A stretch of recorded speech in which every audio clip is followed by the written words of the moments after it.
Hello everybody, this is Uderjelf911 here for Chapter 4, The Refugees of Spec Ops: The Line. Now, in this part, one of the things I want to talk about, because I mentioned it a little bit in the last part, but I want to talk about this game, its relationship to fun, and kind of fun and video games in general. But first, let's look at this intelligence, or intel. Found a doll in the OZ.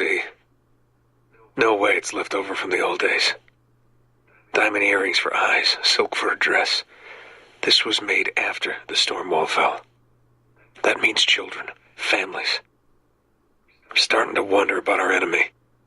We're not that far from Conrad's failed evac. Could these be the survivors? Are we killing the people we came here to save? I'm not going to tell Adams or Lugo. Shit's hot enough as it is. They don't need this weight on them, too. Anyone shooting at us is an enemy, whether they got families or not. This, combined with that last intel we found, really starting to depth to the game. Now, this game, as I've said, is not fun. I've said it several times. And I believe a good question is, do video games need to be fun to be good? Because there is this general conceit that, yes, they do. But, you know, people talk about, like, video games as art. And can video games be art? And they most certainly can. But for them to be kind of viewed as art, for them to be viewed as by the outside as art, the outside world, I think there needs to be more people who are gamers need to start looking at games as art and discussing them as art, because really not enough people are doing that. Which brings me to video games are fun. A lot of people say the only thing you need to know about a game is whether or not it's fun. Is it fun? And I do not believe that fun actually is a good selling point of a game. Because if you think about any game you like, because it's fun, there's usually another reason. If it's really creative, if it's got aesthetics, if it's funny, if it's fun and funny. I'll get back after this little scene here. How many soldiers are stationed at the water depot? Get your licks in while you can, Agent. 33rd's on their way here right now. Damn can't save you. The 33rd lost their balls the day they went rogue. Fuck you. Dubai would be at peace if you hadn't stirred up the locals. Got them killing soldiers again. Did you really think we weren't gonna fight back? We hoped you would. The CIA doesn't start when it can't finish. Well, now's the time to prove it, because I'm not telling you shit. No! What the hell? Hold your fire! Lower your weapon. Now here's our first sort of choice in the game. Your weapon. I'll lower mine. Not gonna happen. You got a name? McPherson, First Lieutenant. You? Walker, Captain. We found your friend at the plane. He told us where to find you. Really? And we get to decide He didn't make it. whether we shoot him or not. You're not saying much of anything, Lieutenant. Article 4, Captain. You gotta speak to my commander. Well, where's he at? By now, I'd imagine he's just downstairs. Yeah, I'll bet. Why don't you wait here? I'll go get him. Now, I did not shoot him, Check the body. despite the fact that he is sort of... Well, I didn't shoot him. As sort of the point. Now, there is an effect on shooting him or not, and we will see it right here when we rappel down.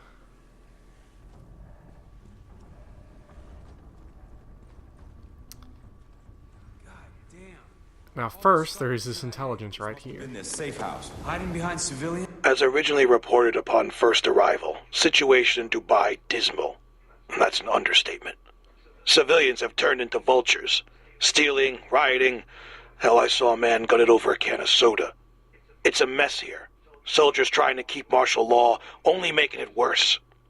No way to radio HQ from inside the storm wall. Agent Daniels has left the OZ to report our findings and receive further instructions. Langley's not gonna like what we have to say. Got a feeling they'll return the favor. Not the manliest of tactics. That's normal for the CIA. Yeah, but killing U.S. soldiers isn't. Look, I don't know their names, but they're CIA. Who else could... Now, to get back to what I was talking about. If you do not shoot him, you are ambushed down here. If you do shoot him, you are not. Now, that sort of idea might make it seem like a sort of moral choice of sorts. Well, it is a moral choice, but it might seem like it's got good or bad. And while on a gameplay level it does, there still is a moral element to it that's pushed more than other games would. First of all, it's not a binary button selection, which is good. But as I was saying, if you think about any game you like that's fun, there's usually another reason to it. If it has creative and appealing aesthetics, or if it's funny, or if it is challenging, if it is a fun game to learn to play, and it has interesting sort of ideas, or maybe the story. A game is not just fun and therefore really good. Recently I played through Saints Row the Third, a game that is fun, yes, but by the end kind of forgettable. It doesn't really do anything to, well, much more than fun. It's only got a couple of moments that are really funny, and it's not challenging either. What made Saints Row 2 so good was that it was fun, yes, but it was also very funny, very witty, very creative in its humor.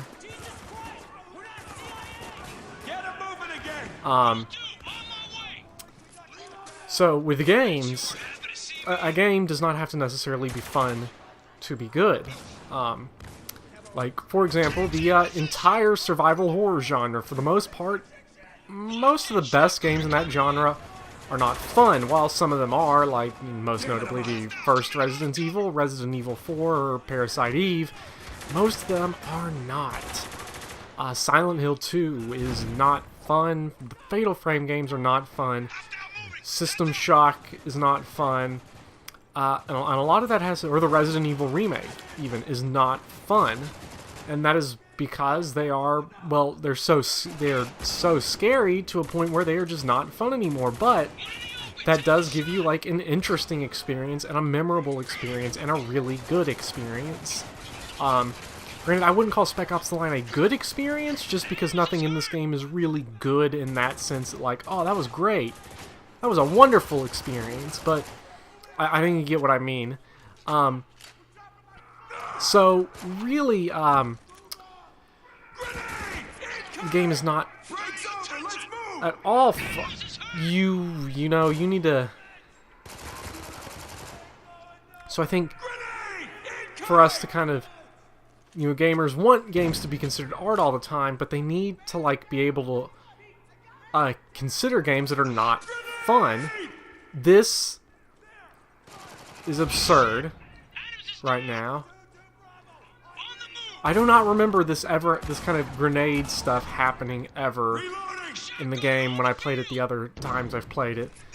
But yes, people go on about games as art, but no one's willing to discuss games as art. They're just like, this game's not fun. Because one of the things about this game was that it received pretty... Oh, I thought you were gonna... it received pretty poor scores. It wasn't that badly received. It got decent scores. The lowest one I could think of is GameSpot, I believe, gave it a 6.5, which really is not that bad of a score if you like equate game review scores to, like, say, the scores of movies. But when games come out that are completely like mediocre or unoriginal or uncreative, and they get like 9 out of 10 because they're just and a lot of that might have to do with the politics behind it and the advertising, but But all these games sort of come out and they're just like, oh, this is just like that refined experience, that fun experience, and there really isn't nothing.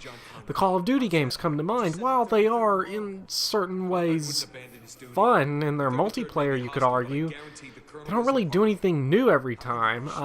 And this game, which is defiantly not fun, but is very interesting from a story perspective and how it uses mechanics to tell its story, received kind of below average scores, which was a shame. But I think a lot of that's because people don't really want to talk about games as art, even though they want it to be recognized as art. So, and this game also, since it's a big deconstruction of the sort of modern military shooter,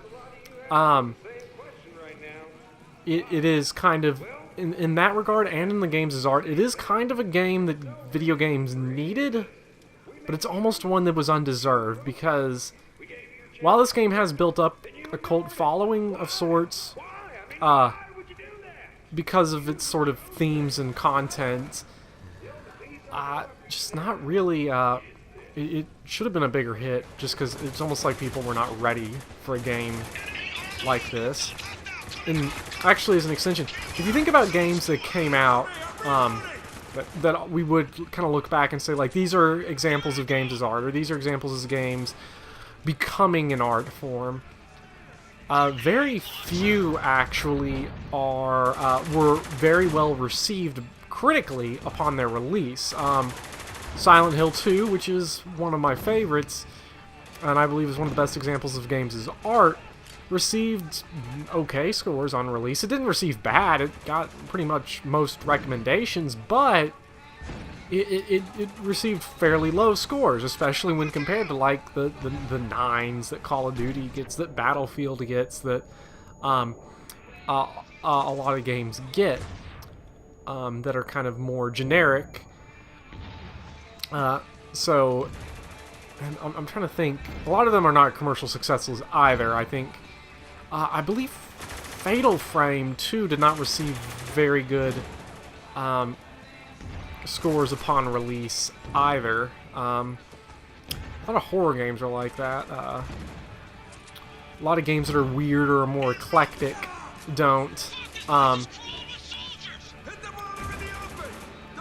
me think here. I should probably be using this more. The command, you guys, to do some. I don't remember them dying this much. The first time I played through the game, it took me a lot longer before I even knew your squad could die in the game or be killed.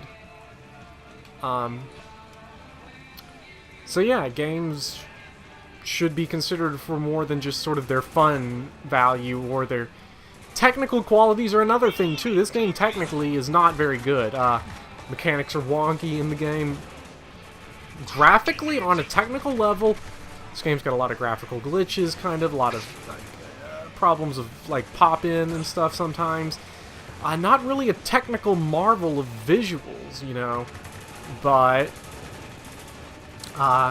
aesthetically very good. We haven't gotten to really any of the really good stuff, but there are some shots in this game that are and some designs that are absolutely wonderful and just like beautiful and kind of like scary and just really good and creative, and really great at helping at telling the story, and but on a technical level not that good, which contributed to the game's lackluster scores from reviews. But then I start thinking of games like Gears of War. You know, I've only played one Gears of War game. I've played Gears of War 2. I played it co-op at a friend's house, as I do not actually own an Xbox.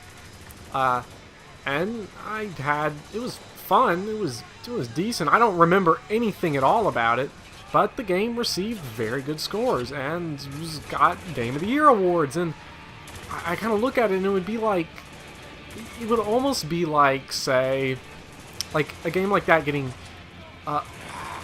you know, I'm really stumbling on an analogy right now, but it would be like Hercules or something that came out very recently. Is like winning Best Picture because, oh, it's kind of fun and it's got good visuals. And I haven't seen the movie. It probably sucks a lot and doesn't have good visuals, so really bad example.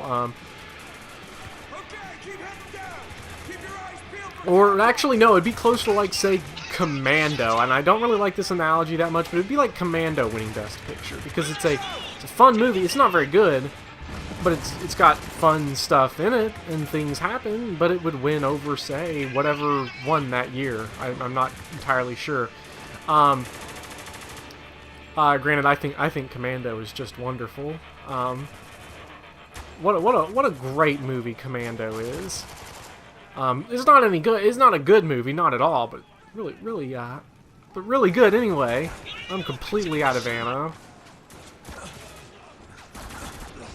and that's what happens when you run out of ammo. Again, very cool thing in this game that you do not have ammo. Now, one thing to watch in this game for viewers is the load screens. One of the best parts of this game, something I would almost call it's almost like a master stroke of just like using the interactive and kind of the things about video games to its advantage. Okay, at least we're not put that far back. We're just put back to where I have no ammo. This is actually going to be really difficult now. I don't think I ever ran out. I ran out of ammo before in this game. I do at least have this.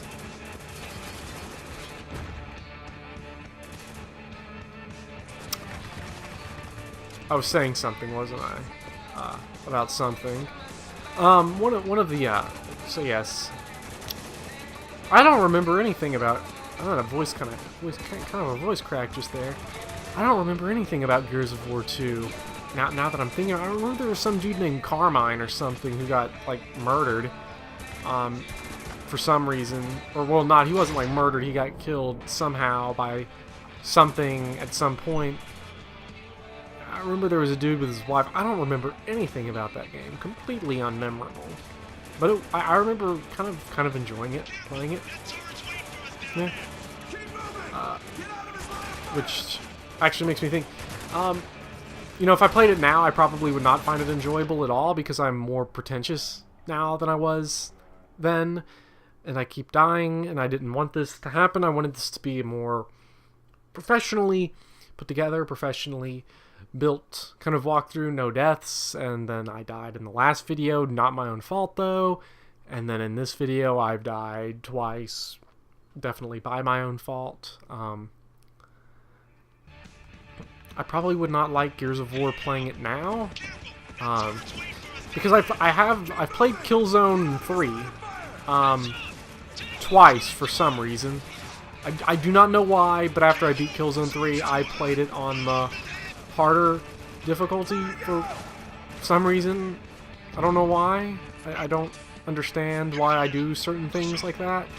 But that game is really bad. I think that big problem with that game advertises itself as it's got jetpacks and it's got snow, but it's got none of that. It's got like one snow level, and you can use the jetpack. Like, there's like 3 times in the game you get to use the jetpack, and I'm like, that's not fun. I want to jetpack things, and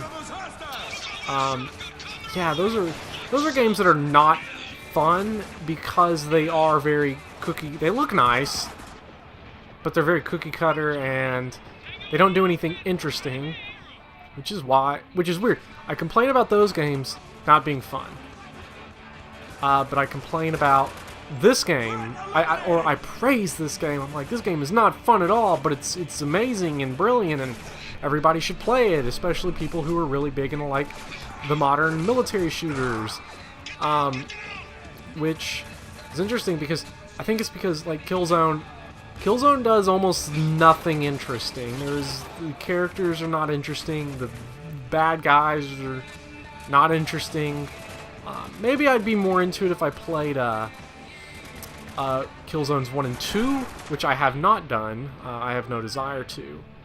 But just not interesting. Now, what is interesting and really fun is the Resistance games. I really like the Resistance games, particularly Resistance 3. I think Resistance 3 is really fun, and it doesn't do that much original, but kind of like in this time where everything has kind of got regenerating health and weapon slots and, you know, all of that. It's a game that's got 10 weapon slots. You carry all the weapons in the game with you at once, and no regenerating health. And I'm like, that's...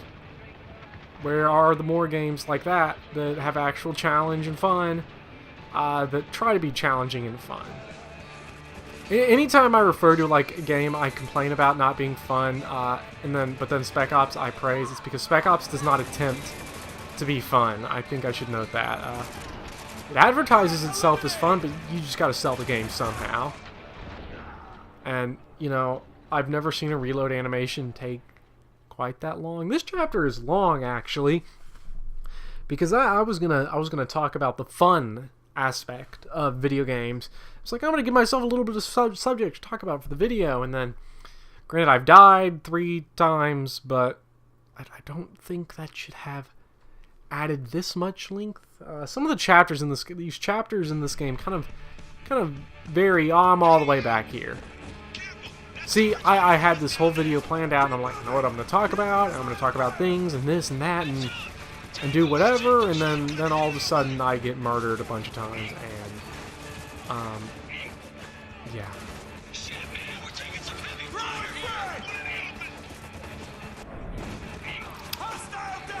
I guess I can use this part to talk about other video games that I like.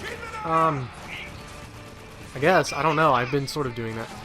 But yes, But it is interesting, and it shows, like, you know, we kind of create these rules of criticism where we're like, games got to do this or not do that. We speak in definites a lot, and I speak in definites a lot too, where I'm like, I still think that games need more than fun to be good, because a lot of games that we look back as being fun they have more in it than fun. Even like what I consider the perfect game, it's not my favorite, but I would say the ultimate game to compare anything to is Super Mario World. I don't think there's another game that has aged as well, like from that era, as well as Super Mario World. It has aged better than any game I can name. And to this day, like, you hand someone that game, never played a Super Nintendo before. They don't even know what a Super Nintendo is. They never heard of Mario. Because they're just, I don't know what they're doing. They've somehow never heard of Mario. Give that game to them, 5 minutes, they've got it figured out. And they're having fun, and it's creative, and the music and everything works. And,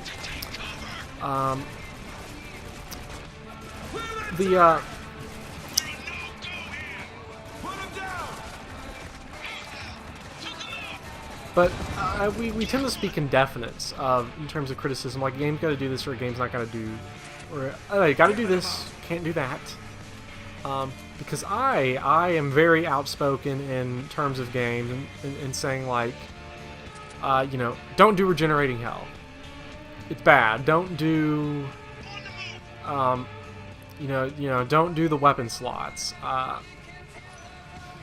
But then here's Spec Ops The Line, which is weapon slots and regenerating health and all this stuff, yet I call it one of the best games I've ever played. So I think it kind of comes down to, like, context. You know, why is it? I just accidentally shut that poor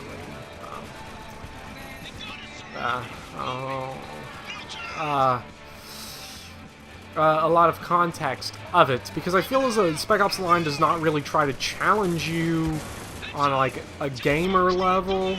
It doesn't really try to challenge you, or it doesn't try to be fun, so it does these things, and I'm like, okay, that's fine, because usually my complaint about that is when a game is trying to be fun, but it's completely generic and dumb and boring, and no challenge, and it's not tense, because we're generating health, and just sit behind a rock. But here we have a game that is basically just trying to engage you on an emotional level. It's trying to challenge you intellectually, more than, like, in terms of the challenge is beating the game. The challenge in this game is not so much beating it, but the story. The story is the challenge, because the story is challenging you, which is very important for art, and us to consider games art. So yeah, but then like, so this game does the same things I would condemn Killzone 3 for doing, like, wrong, like weapon slots and regenerating health. And yeah, interesting, to say the least. I find video games more than any other medium can have like more things in them that are bad and still work very well than anything else, because I think like when looking at film, you know, normal mode in this game is a lot harder than I played the game on survival and foobar, and this game was nowhere near this difficult, at least not that I remember. I don't remember dying this much this early in the game, you know, but then again, when you are talking and discussing the game and all that, it is harder to concentrate and do things good, and I am very busy overheating my guns and stuff, and I'm not thinking to use the kind of team command stuff as much. But yeah. But video games seem to be able to get away with a lot more than, like, say, a film can, or a book can, or music can. Because, you know, strip away, like, because Spec Ops: The Line kind of survives on the pillar of its story. If you were to remove the story, this game would be an absolute mess and a disaster and horrible. It does so much wrong in terms of gameplay mechanics, and it's outdated, and it doesn't technically look that good, and I guess the aesthetics, it would look good, but there really wouldn't be much context without the strong story. And then Silent Hill 2. Silent Hill 2 has a lot of kind of controls, not that good, and has a bad camera and all this stuff, but still really good. I think we're clear. What about the civilians? 33rd get away with any of them? Yeah, they did. Don't need a translator to know they're hurting. What are they saying now? These people want us gone. We should get out of here and leave these people to grieve. Yeah, I think that's the least we can do. Come on.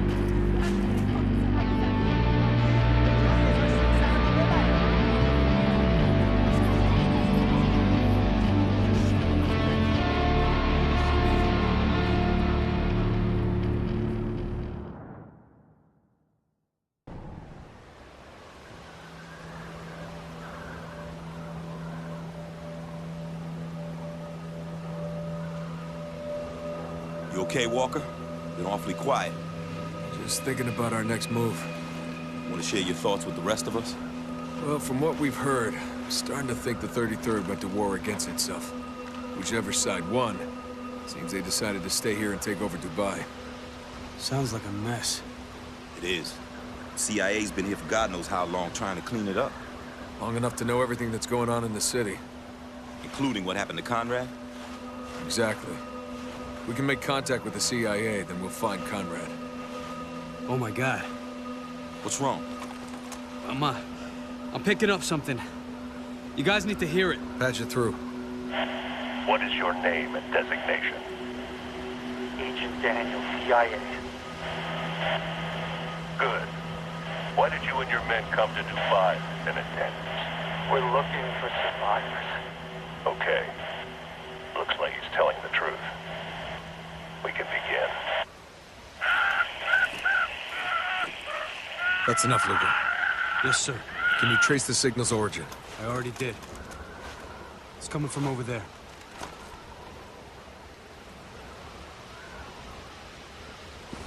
At least we know one agent is still alive. More than one, actually. I could have sworn that was the end of the chapter, because I'm looking over there at the video, and this is comically long. I'm not going to make a comment on that comment, but Very, very long chapter, especially compared to the other ones, which were, especially chapter 2, which is done in like a minute now. This, I think, one of the best, you can't really say shots, but one of the best moments in the game, just looking at it. And that's the end of the chapter, so I will see you guys next time. Bye-bye. 33rd's dangling a long line. Time to reel it in.